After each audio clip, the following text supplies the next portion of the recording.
진영이는 삼겹살 집에 CCTV가 털렸다는 것을 알고 바로 가게를 내놨습니다. 도둑이 제발 저린다는 말처럼 자기가 민 회장 사건에 연루되었다는 것을 누군가 알아챘다는 불안감이 생겼던 것 같은데요. 밖에 돌아다니지도 않고 집에 숨어 있다가 문을 두드리는 누군가한테 총을 쏴버리기까지 했어요. 진영이를 찾아온 사람은 누구였을까요?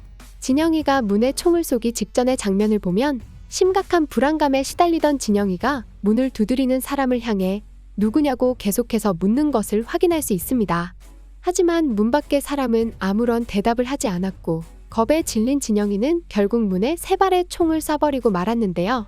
이런 정황을 생각하면서 진영이를 찾아온 사람의 정체에 대한 추측을 해보려고 해요. 그런데 진영이를 찾아온 남자의 정체보다 중요한 게 밖에 찾아온 남자가 진영이의 총에 맞았느냐 하는 점이죠. 상대가 누구든 총으로 사람을 죽였다고 하면 상당히 큰 문제가 되는 상황이잖아요. 하지만 이제 결말까지 2회만을 남겨둔 상황에서 진영이가 쏜 총에 누군가가 피살되는 사건이 또다시 발생하지는 않을 것 같다는 생각이 들었습니다. 진영이가 총을 쏘는 장면을 봐도 눈을 꼭 감은 채로 고개를 돌리고 문 방향으로 총을 쏘는 것을 확인할 수 있었는데요. 눈먼 총알이 오히려 명사수라는 말도 있지만 문에 난 자국을 보면 총에 누군가 맞아서 사망했을 가능성은 매우 낮을 것 같다는 생각이 드는데요. 사망까지는 아니고 부상 정도는 입었을 수 있을 것 같아요. 그렇게 생각하면 진영이를 찾아온 사람이 이번에 오승훈의 후임으로 왔던 경찰일 가능성도 있는 것 같습니다. 오승훈이 한인 회장한테 후임을 소개할 때 진영이에 대한 이야기가 나왔었잖아요. 최근 들어 보이지 않는다는 이야기를 들은 후임이 진영이의 안부를 확인하러 갔다가 총에 맞았을 가능성이 있을 것 같은데요.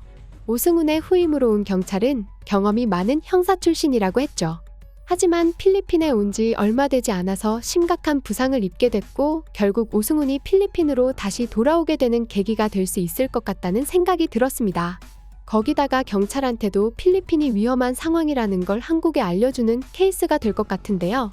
그래서 오승훈이 혼자 파견되는 게 아니라 파트너와 함께 필리핀으로 오게 되는 게 아닐까 싶어요.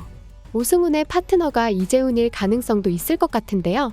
어떤 순간에 등장하게 될지는 모르겠지만 등장만으로도 충분히 이목을 집중시킬 만한 장면을 연출할 것 같아서 정말 기대가 되네요.